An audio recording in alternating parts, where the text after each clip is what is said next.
पार्थाय प्रतिबोधितां भगवता नारायणेन स्वयं व्यासेन ग्रथितां पुराणमुनिना मध्ये महाभारतम् अद्वैतामृतवर्षिणीं भगवतीं अष्टादशोऽध्यायिनीम् अम्ब त्वाम् अनुसन्दधामि भगवद्गीते भवद्देशिनीं वसुदेवसुतं देवं कंसचाणूरमर्दनं देवकी परमानन्दं कृष्णं वन्दे जगद्गुरुं मूकं करोति वाचालं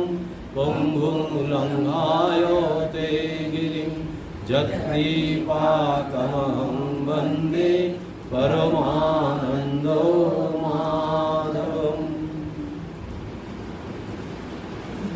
पंचम अध्याय सन्न्यासयोग।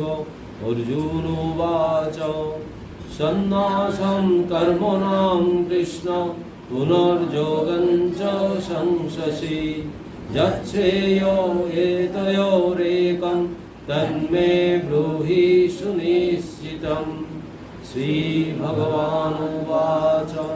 सन्न्यास कर्मयोगस्य निःश्रेयसकरावुभौ तयोस्तु कर्म सन्न्यासात् कर्मयोगो विशिष्यते।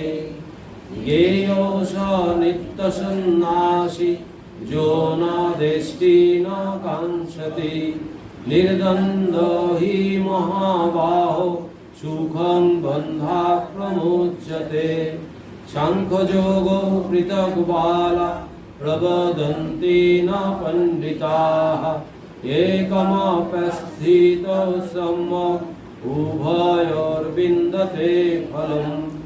यत्साङ्ख्यै प्राप्यते स्थानं तज्जगैरपि गम्यते।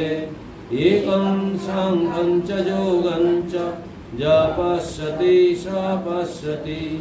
सन्न्यासस्तु महाबाहो दुःखम् आप्तुम् अजोगत। योगयुक्तो मुनिर्ब्रह्म न चिरेणाधिगच्छति। योगयुक्तो विशुद्धात्मा विजितात्मा जितेन्द्रिय। सर्वभूतात्मा भूतात्मा कुर्वन्नपि न लिप्यते।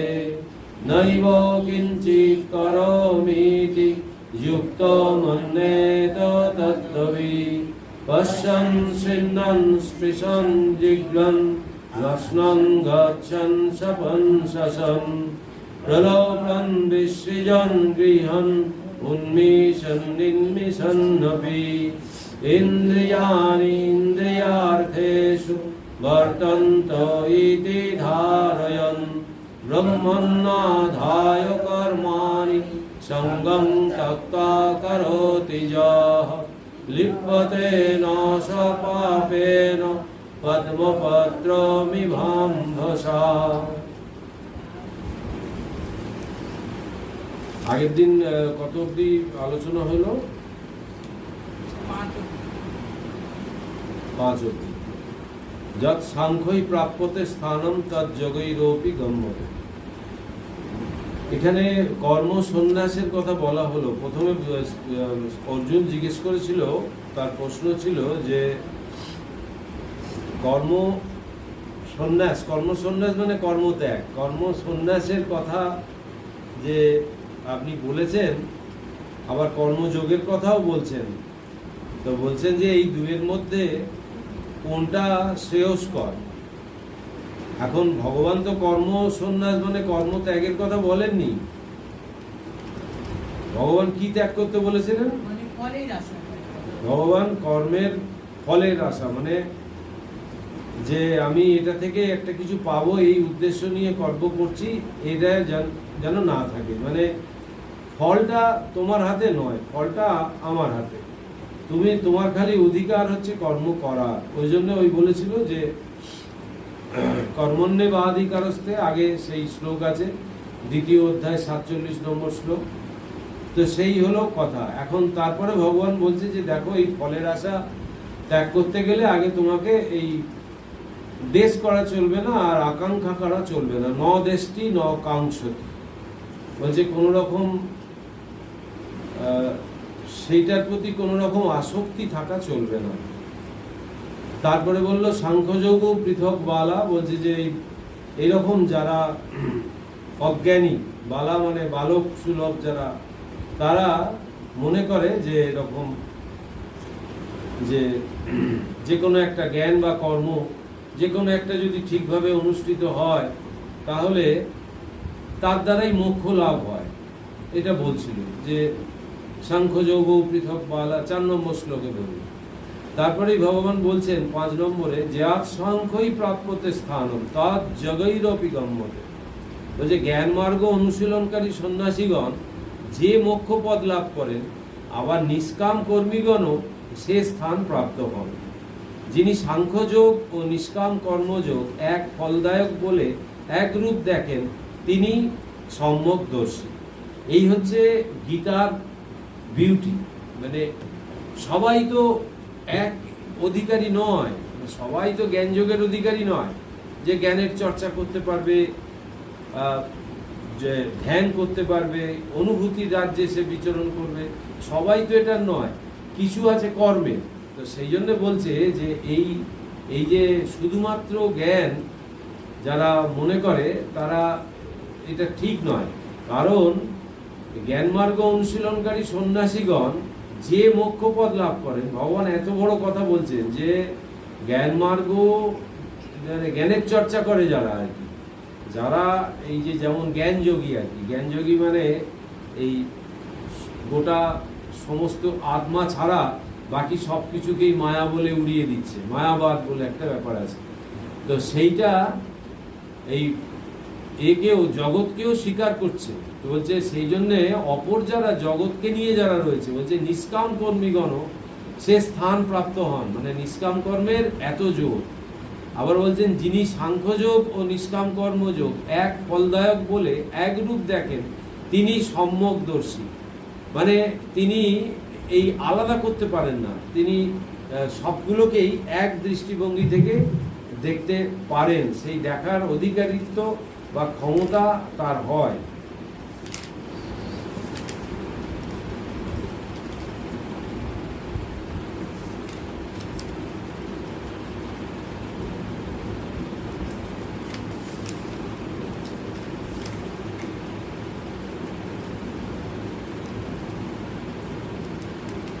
এইখানে কতগুলো গুরুত্বপূর্ণ ব্যাপার ঢুকে আছে।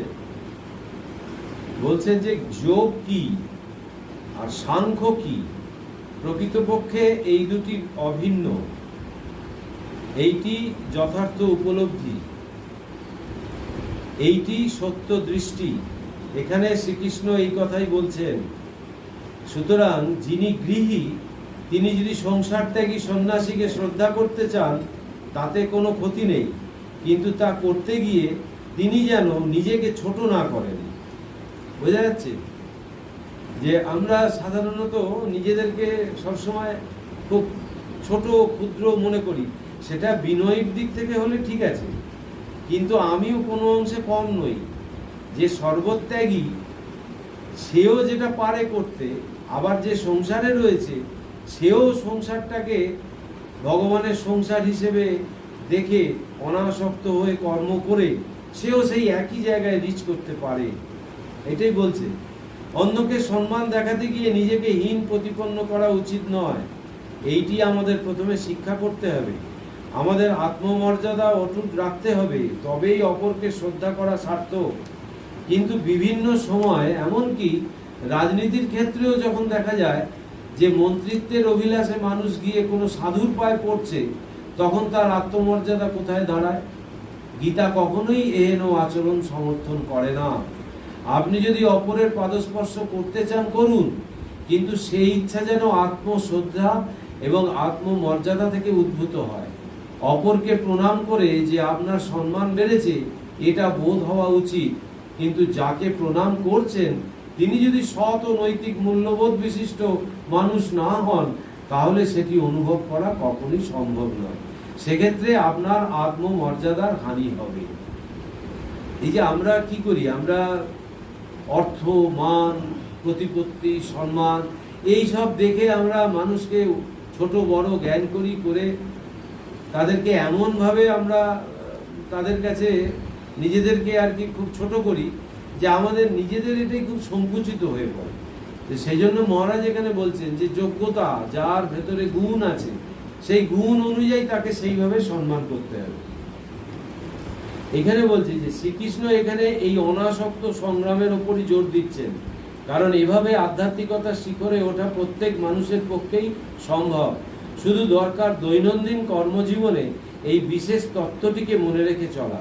প্রাত্যহিক কর্ম ও সুখ স্বাচ্ছন্দ্যের মধ্যে হারিয়ে গিয়ে মনকে সংযত করে উচ্চ থেকে উচ্চতর স্তরে ওঠাতে যেন আমরা না ভুলি। আমাদের লক্ষ্যটা হচ্ছে যে আমরা যাই করি না কেন, যে অবস্থার মধ্যেই থাকি না কেন, ওই যে বলছে না যে ভগবান মন দেখে, ভগবান কে কি কর্মে আছে, কে কি অবস্থায় আছে, এগুলো ভগবান দেখে না, ভগবান মন দেখে। ওই জন্য বলছে যে যে অবস্থার মধ্যেই আমরা যাই না কেন, প্রাচুর্যতার মধ্যে, দুঃখের মধ্যে, বিপদের মধ্যে, যেখানেই যাই না কেন আমাদের এই অনাসক্তিটা প্র্যাকটিস করতে হবে। এই হচ্ছে আসল এই রহস্য। অতএব প্রত্যেক অধ্যাত্ম পিপাসুর প্রতি বেদান্তের উদাত্ত আহ্বানটি হলো ইন্দ্রিয় স্তরে ও দেহের স্তরে আবদ্ধ হয়ে থেকো না। সেটি হলো পশুর জীবন। জীবনের এই স্তরটি অতিক্রম করবার ক্ষমতা মানুষের রয়েছে, অতএব এগিয়ে যাও, এক জায়গায় থেমে থেকো না। এইটি বেদান্তের একমাত্র বার্তা। বেদান্ত ভোগের জীবনকে নিন্দা করে না, আমাদের দৈনন্দিন জীবনের অর্থোপার্জন ও সংসার প্রতিপালনকে কখনোই হেয় করে না, কারণ বেদান্তে শয়তানের কোনো স্থান নেই। আমরা সকলেই মহৎ, সকলেই ভালো, কিন্তু বদ্ধ হবেন না। বদ্ধ জীবনকেই সংসার বলে, সংসারী হবেন না। যখন আপনি ইন্দ্রিয় স্তরে আবদ্ধ হয়ে রয়েছেন তখনই আপনি সংসারী। বোঝা গেল? তাহলে আমরা যদি এই ইন্দ্রিয়ের লেভেলে আটকে না থাকি, তাহলে কিন্তু সন্ন্যাস আশ্রমে একজন সন্ন্যাসীও যা, আর আমার গৃহস্থাশ্রমে আমিও তাই এক। এইটাই গীতা দেখাচ্ছে। নতুবা আপনি সংসারে রয়েছেন ঠিকই, কিন্তু কঠোর সংগ্রাম করছেন ও ক্রমশ উন্নত হচ্ছেন, ঠিক একটি শিশুর মতো। খাদ্য পানীয় ও আরাম পেলেই শিশু সন্তুষ্ট, কিন্তু সেও ধীরে ধীরে বিদ্যোৎসাহী হয়, স্কুলে যায়, বই পড়ে এবং জ্ঞান ও উৎকর্ষের উচ্চ উচ্চ স্তরগুলির দিকে অগ্রসর হয়। জীবনের পথে এইভাবে চলতে চলতে এমন একটি পর্যায়ে আসবে যখন দেখবেন আপনি কখনো যেন ইন্দ্রিয় সীমার ঊর্ধ্বে, সংসারের পারে বা ইন্দ্রিয় গ্রাহ্য বদ্ধ জীবনের পারে চলে গেছেন। তখন আপনি আপনার স্বরূপ ও আপনার মধ্যে যে প্রচন্ড সম্ভাবনা লুকিয়ে আছে তা উপলব্ধি করতে শুরু করবেন। ঈশ্বরই যে আপনার অন্তরে লুকিয়ে আছেন সেই জ্ঞান আপনার হবে। এই হচ্ছে এই রহস্য, যে হ্যাঁ, ওইটা ওর ঊর্ধ্বে যেতে গেলে আমাকে অনাসক্তি প্র্যাকটিস করতে হবে। অনাসক্তি এমনি আসবে না, অনাসক্তির মূলে কতগুলো ব্যাপার আছে সেইগুলো আমাকে খুব পরিষ্কার মনের সঙ্গে বোঝাপড়া করে নিতে হবে। প্রথম এটাই হচ্ছে যে ঠাকুরের যে 5টা 6টা প্রথমেই সূত্র দিয়েছিল ঠাকুর মাস্টারমশাইকে, যে মাস্টারমশাই যখন বললো আজ্ঞা ঈশ্বরে কি করে মন হয়, তখন ঠাকুর পরপর দিয়ে গেল একটা একটা করে প্রেসক্রিপশনের মতো। এ কি বললো, যে ঈশ্বরে যাদের মন রয়েছে, যারা ঈশ্বরের আরাধনা করে, ঈশ্বরকে নিয়ে জীবন কাটাচ্ছে, সেই রকম ব্যক্তির সঙ্গ তোমাকে পেতে হবে। সেটাকে বললো সাধু সঙ্গ, তাই তো? তারপরে সাধু সঙ্গটাকে যদি আরো পোক্ত করতে হয়, তাহলে তোমাকে নির্জনে যেতে হবে, নির্জন বাস করতে হবে। নির্জন বাস মানে একান্তে ঈশ্বরের চিন্তা করা। তারপরে সাধু সঙ্গ, নির্জন বাস, তারপরে প্রার্থনার খুব শক্তি, প্রার্থনা, বিশ্বাস, এইসব করে করে ঠাকুর কি দেখাচ্ছেন ওখানে? দেখাচ্ছেন যে ঈশ্বরই একমাত্র সত্য, এবং একটা সূত্রে গিয়ে বলল সদসৎ বিচার, সৎ আর অসৎ বিচার, কোনটা সৎ আর কোনটা অসৎ, কোনটা আমাকে অমৃতত্বের দিকে নিয়ে যাবে আর কোনটা আমাকে নিয়ে যাবে না, এইটা বিচার। এবার এই বিচার করতে গিয়ে আমরা যখনই দেখব যে এটা ঈশ্বরের দিকে আমাকে নিয়ে যাবে না, তখন আমার ভেতরে বিচার আসবে, তখন বিবেক আসবে, সেইগুলো আমাকে রক্ষা করবে। এবার শুধুমাত্র ওইটুকু থাকলেও হবে না, নিরন্তর প্রার্থনা করতে হবে ওই বিরুদ্ধ শক্তিগুলোকে যাতে ভগবান যাতে অপসারণ করে দেয়, এবং তিনি করেন। তিনি রক্ষাকর্তা, পালনকর্তা, তার কাছে আবেদন করলে সেই আবেদন কখনো ফেরান না। তাহলে এই হচ্ছে জায়গা যে আমাকে ওই রূপ, রস, শব্দ, গন্ধ, স্পর্শ, এই যে ইন্দ্রিয়, এই ইন্দ্রিয়গুলো আমাদের সবসময় প্রতারিত করছে। এই প্রতারণার হাত থেকে মুক্তি পেতে গেলে ওর বিপরীত ভাবটাকে আরোপ করতে হবে, যেটা সাধু সঙ্গ থেকে আমরা পাই। এই হচ্ছে জায়গা। সাধু সঙ্গে এলেই মনটা অন্যরকম হয়ে যাবে। বেশ কিছুক্ষণ সাধু সঙ্গে থাকলে মনটা একটা অন্য স্টেজে চলে যাবে। আবার যেই ওই জায়গা থেকে আমরা সরে আসবো, আবার দেখা যাবে 10 মিনিট, 15 মিনিট, আধ ঘন্টা, 1 ঘন্টার মধ্যে আবার অন্য চিন্তায়। কিন্তু এই যে এতক্ষণ ছিলাম, এটা একটা অদ্ভুত একটা জগতে ছিলাম। ঠাকুর ওইটাকে উদাহরণ দিচ্ছে, বলছে একটা এমনি জলকে যদি এমনি রেখে দাও তাহলে ওটা শুকিয়ে যাবে। একটা ভাঁড়ে যদি এমনি জল রেখে দাও শুকিয়ে যাবে, কিন্তু ওইটা যদি গঙ্গা জলের ওপর ভাসিয়ে রাখো তাহলে ওটা আর শুকোবে না। এই হচ্ছে উদাহরণ। এই কথামৃত পড়তে পড়তে এইগুলো ভেতরে গাঁথবে, তারপরে ওই মনে পড়বে ওই কথা। সাধু সঙ্গ হচ্ছে ওই গঙ্গা জলের মতো। এমনি মনটাকে যেই আমি ছেড়ে দিলাম জগতে, সঙ্গে সঙ্গে ওই জগতের ভাব নিয়ে নিল। এ অদ্ভুত একটা ব্যাপার। ভগবান এইটাই তো সৃষ্টি করেছে, আমাদের যখন সৃষ্টি করেছে তখন এই যে আমাদের ইন্দ্রিয়গুলোকে এগুলো সব বহির্মুখী করে ছেড়ে দিয়েছে। এখন তোমার লড়াই হচ্ছে ওটাকে অন্তর্মুখী করা। ওই জন্যে যারা এই মন্ত্র পেয়েছে তারা ভাগ্যবান, কারণ ওইটা সব থেকে বড় অস্ত্র, ওই গঙ্গা জলের মতো। ওইটা ওই যে মহামন্ত্র, ওই নাম উচ্চারণটাই আমার ওই গঙ্গা জলের কাজ করবে, ভেতরের মনটা শুকোবে না। বিরুদ্ধ ভাব কাছে এলেও কেটে যাবে, চলবে না। এই জন্যে আমার এই সমস্ত জিনিস সবগুলোকে অ্যাপ্লাই করতে হবে আমার। এইখানে এইটার লাস্ট মহারাজ মন্তব্য করছে, হয়তো আপনাকে অনেক জন্মের মধ্যে দিয়ে যেতে হবে, তাতে ক্ষতি নেই, কিন্তু আপনার অনুভব হওয়া চাই যে আপনি মুক্তির পথে চলেছেন। এই রোমাঞ্চকর আধ্যাত্মিক অভিযানের তুলনায় জন্ম মৃত্যু কি? ওগুলো তো জ্যোতিচিহ্ন মাত্র। বাক্য রচনার সময় যেমন আপনি কমা, সেমিকোলন দেন, ঠিক সেই রকম, কিন্তু দাঁড়ি নয়। দাঁড়ি হলেই সবকিছু শেষ। সেটিই হচ্ছে মোক্ষ, পূর্ণ আধ্যাত্মিক মুক্তি। যতক্ষণ তা না হচ্ছে, যাত্রা চলতেই থাকবে, এবং আমি আনন্দের সঙ্গে ভাববো যে আমি মোক্ষ পথের তীর্থযাত্রীর মহান সারির একজন হয়ে চলেছি। তাই আমাদের পাঠ্য পরের শ্লোকটিতে এবার ভগবান ঠিক এর পরের কথাটাই বলছে, সন্ন্যাসস্তু মহাবাহ দুঃখম আপ্তুম অজগত যোগযুক্ত মুনির্বম্ব ন চিরে না অধিগচ্ছতি। বলছেন হে মহাবাহ, তার আগে একটু শর্ট আছে, যদিও নিষ্কাম কর্মযোগীরও অন্তে কর্মসন্ন্যাস দ্বারাই জ্ঞাননিষ্ঠা লাভ হয়, তবু প্রথমেই কর্মসন্ন্যাস করা যারা যুক্তিযুক্ত মনে করেন তাদের ভ্রান্ত ধারণা নিরাকরণের জন্য শ্রী ভগবান বলছেন। অনেকে কি করে, অনেকে আগে ভাগে কর্ম থেকে সরে যায়। এইসব ভুলভাল ব্যাপার আছে। ওই জন্যে ঠিক ঠিক গীতাটা বুঝে যদি চলা যায়, তাহলে কিন্তু আমাদের মানে এই জীবনের চলার পথটা অনেক মসৃণ হয়ে যায়। বলছে হে মহাবাহ, নিষ্কাম কর্মযোগ অনুষ্ঠান ছাড়া প্রথমেই কর্ম সন্ন্যাস দুঃখেরই কারণ হয়, কিন্তু নিষ্কাম কর্মযোগী কর্ম সন্ন্যাস করে সন্ন্যাসী হয়ে অবিলম্বে ব্রহ্মজ্ঞান লাভ করতে পারেন। তাহলে দেখছেন তো, আগে হচ্ছে নিষ্কাম, নিষ্কাম কর্ম হচ্ছে সব থেকে বড় ব্যাপার।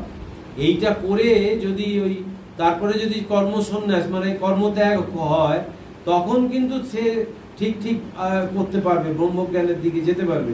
নালে কিন্তু দুম করে আগেই কর্ম থেকে অব্যাহতি নিয়ে নিলে হবে না। কারণ কর্ম এমন একটা বিষয় যে এটা প্রতিনিয়ত আমাদের পরীক্ষার সামনে ফেলছে। কর্ম করতে গেলেই টাসেল হবে, 1:1 হলেই টাসেল হবে।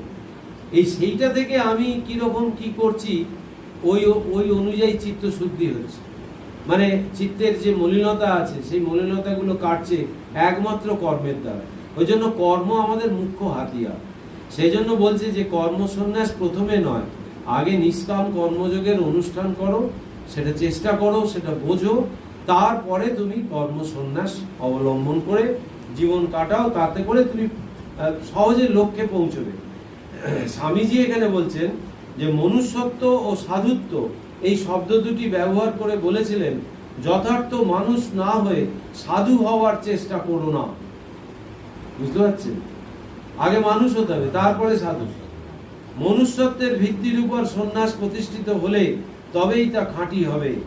সন্ন্যাস যদি পৌরুষের উপর প্রতিষ্ঠিত না হয়, তবে সে সন্ন্যাস ভান মাত্র।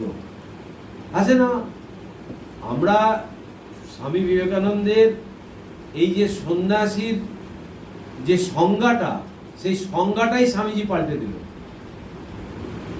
এতকাল কি ছিল? ভেতরে বৈরাগ্য এলো। বৈরাগ্য মানে কি? আর্থিক বা মানসিক যে কোনো দিক থেকেই ধাক্কা খেলো, খেয়ে দুম করে সংসার, ঘর সংসার ছেড়ে দিল, দিয়ে একটা গেরুয়া পরে এবার ঘুরতে আরম্ভ করলো। এই তো সন্ন্যাসী ছিল। কিন্তু সেখানে জ্ঞানী সন্ন্যাসী যারা থাকতো তারা কিন্তু অনেক অন্তরালে থাকতো, যারা জ্ঞানের চর্চা করতো, ব্রহ্মজ্ঞান লাভের জন্য যারা চেষ্টা করত। স্বামীজি এসে যেটা করলো সেটা হচ্ছে যে এই আগে মানুষ হও, তারপরে তুমি দেশোদ্ধার করে সন্ন্যাসী হও। ওই জন্যে তার যে প্রতিষ্ঠিত মঠ, সেখানে যে কেউ গেলেই সন্ন্যাসী হতে পারে না। সেখানে প্রথমত তার শিক্ষাগত যোগ্যতা মিনিমাম তার ওই গ্র্যাজুয়েশন লাগবে। আর এখন তো গ্র্যাজুয়েশনকে ছাপিয়ে ইঞ্জিনিয়ার, পিএইচডি করা সব ঢুকছে। এবার এরা প্রকৃত বৈরাগ্য এদের হয়তো হওয়ার পরেই তো এরা চলে যায়, যার জন্য এরা সহজেই সন্ন্যাসী ব্রতটা পালন করতে পারে। তাও মাঝে মধ্যে শুনি একটা আধটা ছিটকে যাচ্ছে, কিন্তু এটা খুব কঠিন পথ, অত সহজ ব্যাপার নয় তো। স্বামীজি এইটা তো এখানে শুধুমাত্র এইটুকু বলেছে যে যদি পৌরুষের উপর প্রতিষ্ঠিত না হয়, সন্ন্যাস যদি পৌরুষের উপর প্রতিষ্ঠিত না হয়, তবে সে সন্ন্যাস ভান মাত্র। স্বামীজি এই সম্বন্ধে আরো বলেছে। স্বামীজি বলছে, আমি চাই এমন একটা সন্ন্যাসী সঙ্ঘ, যে সঙ্ঘ ব্রহ্মচারীরা সকালবেলা উঠবে, মানে একদম ব্রাহ্ম মুহূর্তে উঠবে, 3:30 4টে উঠে 1 ঘন্টা জপ ধ্যান করবে, 1-1.5 ঘন্টা, তারপরে শাস্ত্র পাঠ করবে, তারপরে কাজে প্রবেশ করবে। যার মন্দিরে কাজ মন্দিরে যাবে, যার বাগান কোপানোর কাজ বাগানে যাবে, যার চাষ করার কাজ চাষ করতে যাবে, যার গোশালায় কাজ গোশালায় যাবে। সারাদিন সে অক্লান্ত পরিশ্রম করবে, করে বলছে ওই ফসল যারা যেগুলো তুলে আনবে, যেমন গোয়ালা যেরকম ওই গোশালা থেকে দুধ আসবে, ওই চাষ থেকে সবজি আসবে, বলছে ওইগুলো এসে বেলুর বাজারে বিক্রি করতে হবে, করে এসে আবার সন্ধ্যেবেলা ওই টাকা পয়সা অফিসে বুঝিয়ে দিয়ে আবার সঙ্গে সঙ্গে এসে প্রেয়ারে বসতে হবে। প্রেয়ারে বসার পর আবার 1 ঘন্টা 1.5 ঘন্টা জপ ধ্যান, তারপরে রাত্রির খাওয়া দাওয়া, তারপরে আবার শাস্ত্র পাঠ করে তারপরে সে শুতে যাবে। এই নিদান দিয়ে দিয়েছিল একদম। তবে না এত বড় রামকৃষ্ণ মিশন এত সুন্দর সিস্টেমেটিক ওয়েতে আমরা দেখছি, এতে তার হাতের তৈরি এগুলো। তাহলে এই জায়গাটায় আমাদের বারবার ভুল হয়। আমরা ভাবি যে সন্ন্যাসী বোধহয় এমনি মন করলেই হওয়া যায়, ওই সন্ন্যাসী হয়ে কোনো লাভ নেই। সন্ন্যাসী হতে হবে ব্রহ্মজ্ঞান লাভের জন্য, এবং সেটা আমরা এই অবস্থাতে, যে কোনো অবস্থাতেই মানুষ অর্জন করতে পারে। এবার স্বামীজির আরেকটা ঘটনা, আমাদের দেশের কিছু মানুষ সম্বন্ধে স্বামী বিবেকানন্দ একবার বলেছিলেন, ভারতে সবাই সাধু হতে চায়, কিন্তু সকলের সঙ্গে সুসম্পর্কযুক্ত মানুষ কেউই হতে চায় না। বুঝতে পারছেন কোন জায়গাটা হিট করছে? সকলের সঙ্গে সুসম্পর্কযুক্ত মানুষ কেউই হতে চায় না। তিনি বলেছিলেন, আমার কাছে একটি গরিব লোক এসে বলে, স্বামীজি আমি সংসার ত্যাগ করতে চাই। আমি তাকে বলি, তোমার কি আছে যে ত্যাগ করবে? না আছে শক্ত সবল শরীর, না আছে পরিশীলিত মন, না আছে পকেটে পয়সা। তুমি কি ত্যাগ করবে? ত্যাগ করার মতো কিছু তো থাকা চাই। যখন তোমার ত্যাগ করার মতো কিছু থাকবে তখনই প্রকৃত ত্যাগ সম্ভব। বুঝতে পারছে? এই হচ্ছে স্বামীজি। এই জায়গাগুলো আমাদের ভুলগুলো স্বামীজি ধরিয়ে দেয়। এখানে মহারাজের একটা অভিজ্ঞতা বলছে, 2-3 বছর আগে হায়দ্রাবাদে অন্ধ্র সরকারের সচিবালয়ে এক বক্তৃতায় বলেছিলাম, কেরানির কাজ করো, কিন্তু কেরানির মন নিয়ে নয়, স্বাধীন ভারতীয় নাগরিকের মন নিয়ে। মানে কি, আমি তো সাধারণ কেউ নই। আমি যেই একটু ছোট কাজ করছি বা যেই একটু আর্থিকভাবে দুর্বল হয়ে পড়ছি, অমনি আমি নিজেকে একদম নিচে নামিয়ে ফেলছি। আসলে তো আমি তা নই, ওইগুলো তো আমার মানদণ্ড নয়। আমার মানদণ্ড হচ্ছে আমি আত্মা। এইটা আমাকে সবসময় বোধ করতে হবে। তাই বলছে, কর্ম কেবল কর্ম নয়, কর্মই শিক্ষার কেন্দ্রবিন্দু। আহা কি চমৎকার চিন্তা বলুন তো। বাস্তবিক কর্মকে শিক্ষার কেন্দ্র হিসেবে দেখতে হবে। শিক্ষা মানে শুধু বই পড়া নয়। আপনি যে কাজ করছেন, আপনার সঙ্গে মানুষের যে সম্পর্ক, সব কিছু থেকেই আপনি শিখছেন, তার দ্বারাই আপনার বিকাশ হচ্ছে। এইটাই পূর্ণাঙ্গ শিক্ষা, যা সকলের প্রয়োজন। ছোট বড়, প্রাচ্য দেশীয়, পাশ্চাত্য দেশীয়, অজ্ঞেয়বাদী, নাস্তিক, ধার্মিক, সকলের মানুষ হিসেবে কিভাবে আপনি বেড়ে ওঠেন, কিভাবে আপনি আপনার সুপ্ত সম্ভাবনাগুলিকে বিকশিত করবেন, এই সব প্রশ্ন মনে উঠলে গীতা পড়ুন, দেখবেন তার মধ্যে পথ নির্দেশ পাবেন। মহারাজ পরিষ্কার বলে দিচ্ছে যে আমাকে আমার লক্ষ্যটা ঠিক করে আমাকে আমার পথটাও সেইভাবে ঠিক করতে হবে। মানে উদ্দেশ্যটা আগে ভাবতে হবে। স্বামীজি বারবার ওই জন্য বলছেন যে বারবার এই উপায়গুলোকেই আমরা চিন্তা করি, কিন্তু আগে উদ্দেশ্যের প্রতি আমাকে শ্রদ্ধাশীল, যত্নশীল হতে হবে যে আমি কি উদ্দেশ্য আমার। তারপরে উপায়গুলো যখন আমি জেনে যাব, তখন ওইগুলোর প্রতি যদি আমি যত্নবান হই, তাহলে অনায়াসে আমি সেই লক্ষ্যে পৌঁছাবো। 6 হলো এই গীতার একটা শ্লোক ব্যাখ্যা করতে। 7 নম্বর শ্লোক, তাই তো? যোগযুক্ত বিশুদ্ধাত্মা বিজিতাত্মা জিতেন্দ্রিয় সর্বভূতাত্মা কুর্বন্নপি ন লিপ্যতে। অসাধারণ কথা এটা। বলছে যে কর্মযোগাদিক্রমে ব্রহ্মজ্ঞান লাভ হলেও নিষ্কাম কর্মযোগীর পক্ষেও কর্ম বন্ধনের কারণ হতে পারে। এরূপ আশঙ্কা নিরাকরণের জন্য বলছেন, বুঝতে পারছেন যে বলছে নিষ্কাম কর্মযোগীরও, বলছে কর্মযোগাদি, কর্মযোগ এইসব নিয়ে ব্রহ্মজ্ঞান লাভ হলেও বলছে নিষ্কাম কর্মযোগীর পক্ষেও কর্ম বন্ধনের কারণ হতে পারে। এরূপ আশঙ্কা নিরাকরণের জন্য বলছেন এবার, বলছেন যোগ যুক্ত বিশুদ্ধ চিত্ত সংযত দেহ জিতেন্দ্রিয় এবং যিনি সর্বভূতের আত্মা পরমেশ্বরের সঙ্গে নিজেকে অভিন্ন দেখেন, তাদৃশ ব্যক্তি লোকশিক্ষার্থ বা স্বাভাবিক কর্ম করেও তাতে লিপ্ত হন না। এবার বলছে এই যে আশঙ্কাটা তাহলে কি? এই যে বন্ধনের যে কারণ, এই বন্ধনের কারণটা তাহলে কি? আমাদের একটা কি বলুন তো, সৎ কর্ম করতে করতে, শুভ কর্ম করতে করতে না আমরা ওর ভেতরে লিপ্ত হয়ে যাই, ওইটা আর ছাড়তে পারি না। ওটা একটা আসক্তি, ওটাও একটা বন্ধনের কারণ। আমাকে যেই একটা অন্য কাজ করতে দিতে বলা হলো, আমি আর করতে পারলাম না, কিন্তু আমি এই যে যেগুলো নিয়ে আছি ওইগুলোই আমি বারবার করতে চাইছি। আরে সব কাজই তো কাজ। আমি যখন সব কাজই সেই আমার সেই পরমাত্মার উদ্দেশ্যে বা আমার সেই ইষ্টের সেবার উদ্দেশ্যে যখন সব কাজই হবে, তখনই তো আমি সব দিক থেকে কমপ্লিট ম্যান হলাম। যতক্ষণ নাই, হ্যাঁ একদম টোটালটাই আমাকে রপ্ত করতে হবে। কোনোটা ছোট কোনোটা বড়, কারণ আমি যেই সৎকর্ম শুভকর্মগুলোর মধ্যে আটকে যাব, তখন আমার ওই ওই আসবে, ওই বিদ্বেষ ভাব আসবে, বৈপরীত্য আসবে, এটা ছোট ওটা বড়, এই সমস্ত জিনিসগুলো আমার ভেতরে কাজ করবে। বলে সেটা করলেও হবে না, যে একমাত্র ওই লিপ্ত হয়ে গেলে হবে না। হ্যাঁ, এক মনে করতে হবে। আর ওর পেছনে আমাকে আগে জানতে হবে যে আমি আমার লক্ষ্য বা উদ্দেশ্য অনুযায়ী আমি কর্মটা করছি কিছু, কারণ লক্ষ্য উদ্দেশ্যের বাইরে গেলে কিন্তু আবার বিপদ আছে। এই এখানে বলছে, যিনি কর্মযোগে দৃঢ়ভাবে প্রতিষ্ঠিত, বিশুদ্ধাত্মা, বিশুদ্ধ চিত্ত, বিজিতাত্মা, যিনি দেহভাব জয় করেছেন এবং জিতেন্দ্রিয়, যিনি ইন্দ্রিয় জয়ী, এই রকম উচ্চ অবস্থা লাভ করার জন্য যিনি জীবনের বিভিন্ন পরিস্থিতিকে কাজে লাগিয়েছেন, সর্বভূতাত্ম ভূতাত্মা, যিনি নিজ আত্মার সঙ্গে সকলের আত্মার একত্ব অনুভব করেন, তিনি কখনো মনে করেন না যে তিনি তার ক্ষুদ্র জৈব অস্তিত্বের মধ্যেই সীমিত। তার চেতনা তখন এমন বিস্তার লাভ করে যে সর্বভূতের সঙ্গে এক হয়ে তিনি অসীম আত্মাই হয়ে যান।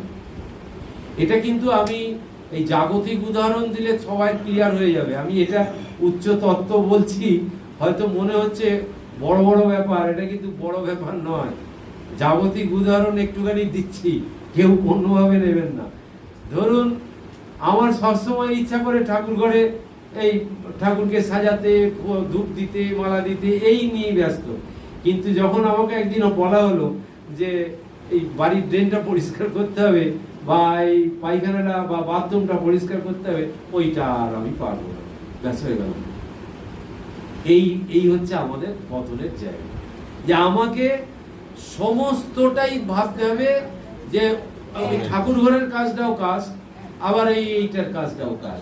ওই জন্য ব্রহ্মচারীদের করে কি, এই ট্রেনিং পিরিয়ড যখন চলে তখন ওই ঘুরিয়ে ফিরিয়ে ঠাকুর ঘরেও ডিউটি পড়ছে, ঠাকুরের মন্দিরে ডিউটি পড়ছে 3 মাস, আবার 3 মাস পরে দেখা গেল তার সকালবেলা উঠেই ড্রেন পরিষ্কার, পায়খানা পরিষ্কারের কাজ।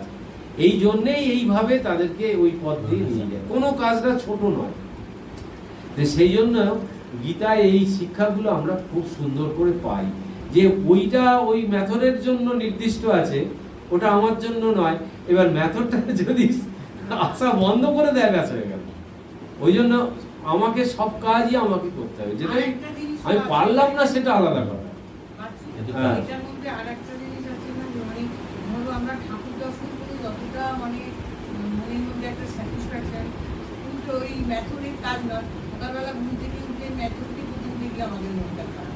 এইটাই তো এই ভেতরে আছে তো, সবাইকেই সমানভাবেও দেখতে। হ্যাঁ, আমি সে কথা বলছি না, আমি বলছি এইটার মধ্যে সেইটা, যে তোমার কর্মও যেমন করতে হবে সমানভাবে, সবাইকে সমানভাবে দেখতে হবে। হ্যাঁ, দৃষ্টিভঙ্গি, সমদর্শিতা। আমাদের এই দুটো জিনিস হচ্ছে আমাদেরকে সব সময় মানে কি বলবো, দুঃখী করছে, বলা যায় দুঃখী করছে। একটা হচ্ছে যে আমাদের ভীষণ অভাব এই দুটো জিনিসের। সেদিনকে এই মহারাজ এই আলোচনাই করছিলেন, আমি ওইটা দুবার শোনার পরে আমার বারবার ওটা মনে হচ্ছে। এখন গীতায়ও আছে, মায়ের কথাতে বারবার আছে, এই সন্তোষটা আমাদের নেই, 1 নম্বর অভাব। আর একটা হচ্ছে যেটা খুব বড় কথা, সেটা সমদর্শিতা। আমরা সবাইকে সমান কিছুতেই ভাবতে পারি না, সমদৃষ্টি দিয়ে দেখতে পারি না। আর ওই সন্তোষটা আমাদের নেই, যার জন্য আমাদের মনটা সব সময় চঞ্চল হয়ে যাচ্ছে, সব সময় এই সন্তোষের অভাবের জন্য। আর একটা জিনিস এখানে এই দুটো একসাথে চলে আসে, নিজেকে সাক্ষী হিসেবে খালি রাখতে হবে। ঘটনা প্রবাহ যেমন ঘটে যাচ্ছে, চলছে, সব চলুক, আমি ওইটাকে যেন দেখছি, ওটার মধ্যে আমি ইনভলভ হব না। ইনভলভ হওয়া মানেই আমি ওইটাতে জড়িয়ে পড়ব, আসক্ত হয়ে পড়ব। আর যেই হব, আমাকে বেশ কিছুদিন ওইটা থেকে বেরোতে অনেক সময় লেগে যাবে। এইটা হচ্ছে প্র্যাকটিস। তারপরে 8 নম্বর আর করছি না, 7 অবধি থাক, নাহলে ওইটা আর হবে না। এই বড্ড ভারী ভারী কথা তো, একটু একটু করে এগুলোই ভালো। ওম নমো ভগবতে বাসুদেবায় গোবিন্দায় নমো নমঃ। গীতা হচ্ছে কমপ্লিট বিজ্ঞান।